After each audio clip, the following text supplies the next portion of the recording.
everyone. So I got this birthday present from my boyfriend, and once again there is a secret note in it. So let's see what it says.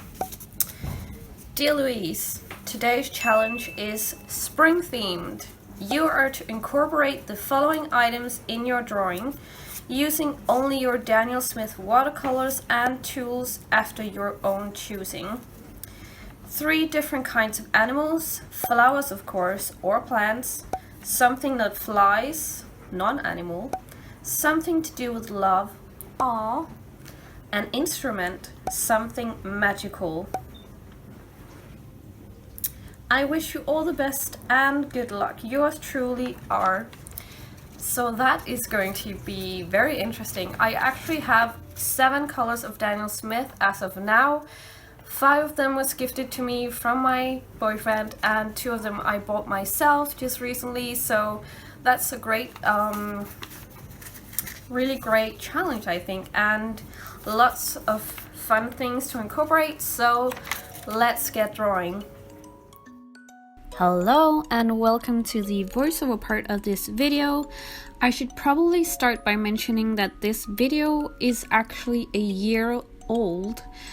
It's not exactly filmed a year ago, but it took me half a year to finish this challenge. So this is actually my birthday from last year in 2020, where I turned 26, and today I turned 27. So why did it take me a year to finish this? Honestly, I really don't know. I think it's like a mix of coronavirus and just this project being a bit extensive, because I really wanted to do a big project, and yeah, it just took some time to film it and edit, and yeah, life just happened. But here it is 1 year later on my birthday. So it is still a birthday challenge, and as you can see here, I just quickly swatched out all of my Daniel Smith colors. I don't really have a yellow, so I don't have a primary set yet, but it is on my to buy list. So as you can see, I also had some sketching ideas on the same page as the swatches, and this is my final idea, which is this magical forest with cute animals and trees and instruments and magic and branches and a lot of other really cool stuff which I love. And I am going to share a bit more about the idea behind this piece.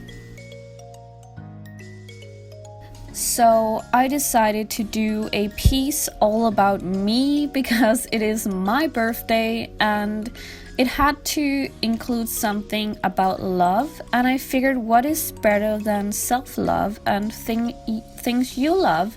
So this is all about things I love, and I actually have had music in my life my life from I was a tiny baby and I could sit by myself at a piano. I have played music, so I started out by singing in a choir, then I switched that out for a flute.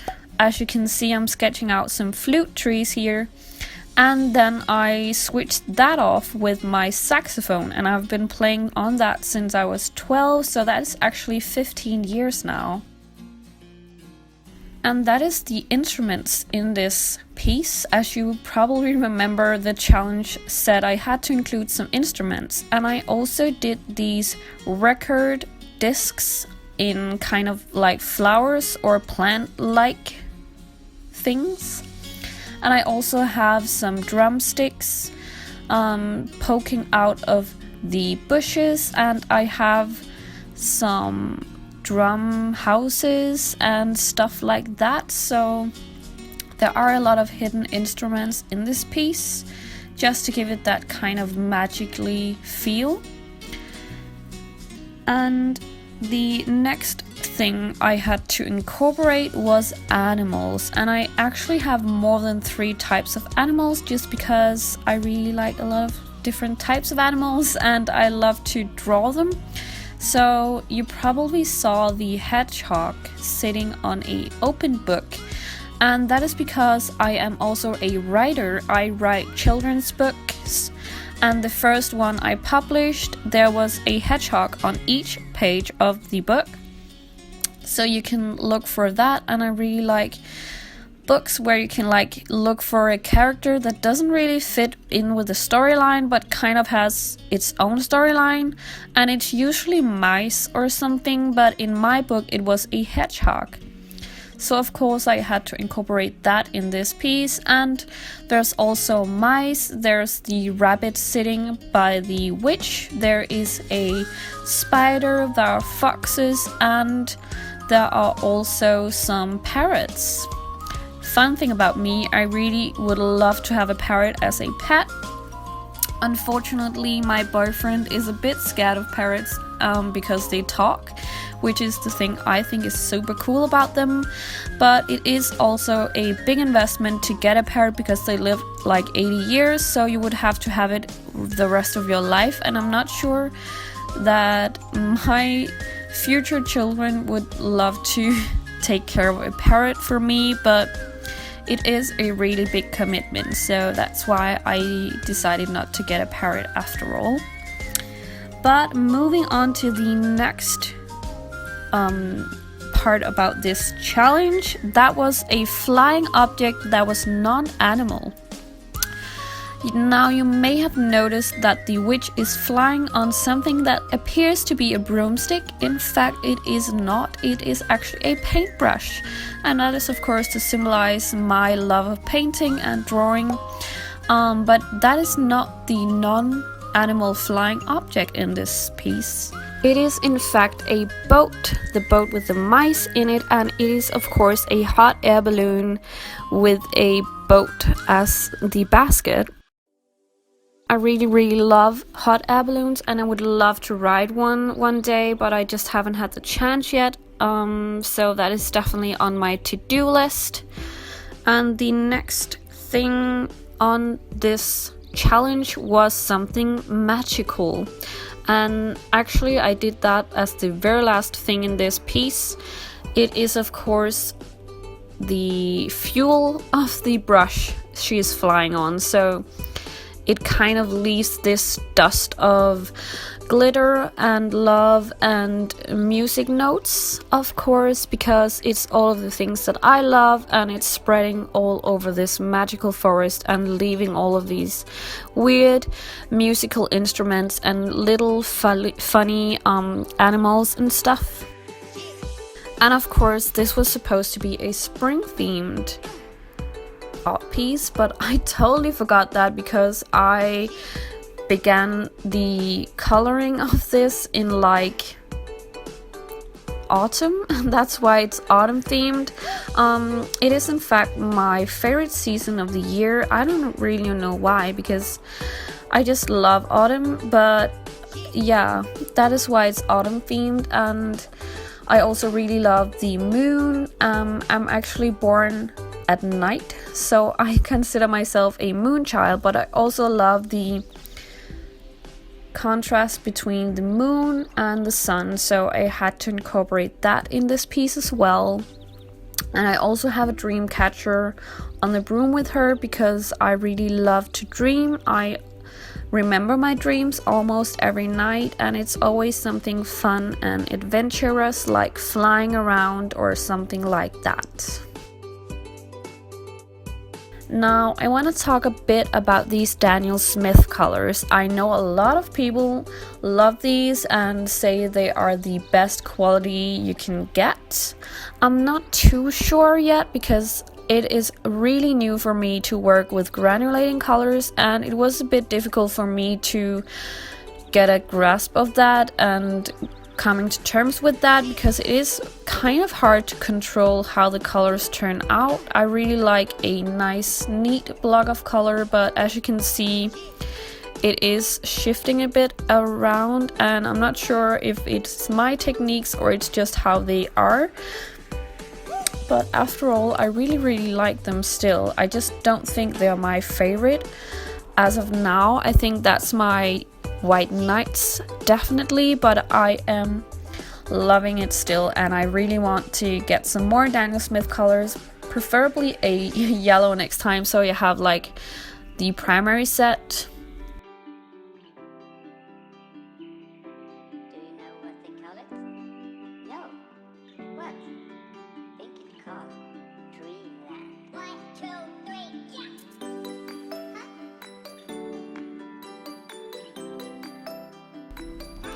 But yeah, this is the duochrome violet fantasy color, and I'm just mixing it in with the red and later on with the blue as well, so I can get these shimmering colors. And I also use it as an accent color of most of the objects to get that shimmer, and I really love how it turns out. It is most effective on black, and that is why I added it on top of all of the black elements of this piece.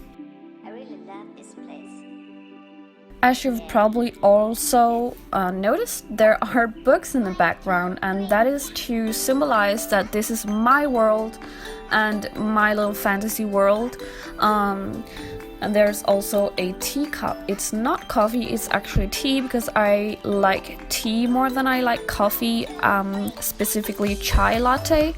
And there's also a dip pen and ink to symbolize once again that I am a writer.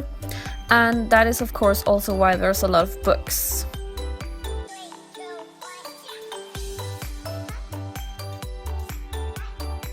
And here I'm just coloring in all of the letters of the bushes. These are to symbolize the keyboard of a old typewriter. I actually have 3 old typewriters as of now. I have one in gray, one in red, and one in green, and none of them are functioning quite right. But I can still use them. It's just some of the keys are broken.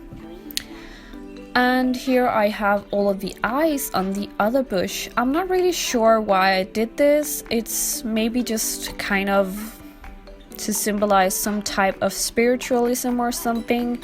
I just really loved it, and it's a quirky thing, so yeah, I decided to put that on a bush.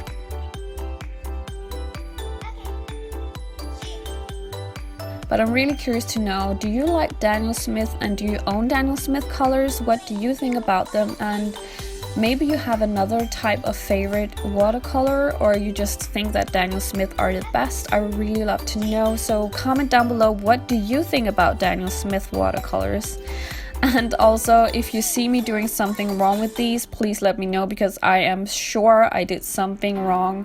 Maybe I added too much water in some places, or yeah, I don't know. But I tried where I am locking in the color, for example for the grass, I tried to do the wet on wet, because I just experienced that it works so much better with larger areas when you want to color them, that you do it wet on wet, because that way you can control all of the edges forming, and I'm really not a fan of that, so that's why I did that one in that way.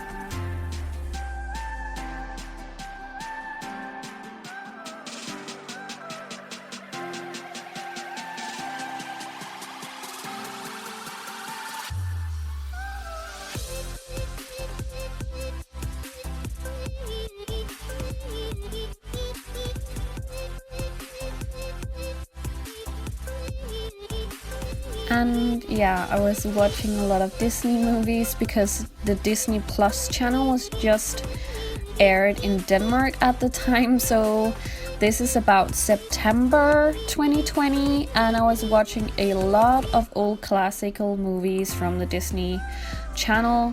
You're a fellow Disney fan? Please let me know in the comments down below and tell me what are your top 3 favorite Disney movies. I can't really decide. I really love Inside Out.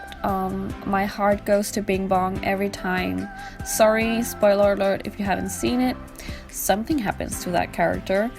But yeah, I've been really enjoying watching Disney movies while I work, because it's movies that I know, so I don't really have to pay attention, and they can just play in the background, and it's nice and cozy, and it's not that quiet. So yeah, that's what I'm doing to pass time while I paint. And I think now I'm almost done painting, and then it's time for the outline, which I use color pencils for.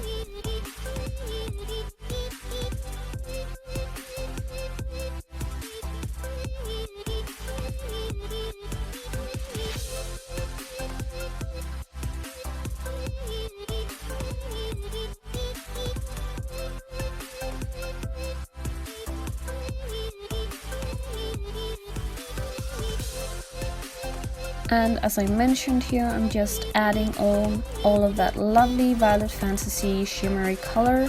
It is the duochrome color, so it's different on black and white paper. And I really love the effect it gives. As you can see, here are some of the records with and without the shimmery effect. But I think that was pretty much what I had to say about this art piece. But I really love the outcome of this art piece, and I'm definitely going to hang it in my new art studio, because if you didn't know, I'm actually moving and getting my own art studio finally, so I'm really excited about that. And of course I'm going to do a lot of videos about that, so make sure, if you haven't done so already, to hit the subscribe and the bell notification. That way you will get notified when I upload my new studio videos, and I will definitely be showing you how I decorate my new studio, so you don't want to miss that. You have to press the subscribe button if you haven't done that already. But yeah, I really just hope you liked this video and that was fun and informative for you, and that you have a lovely day. And as we say in Denmark, hej hej!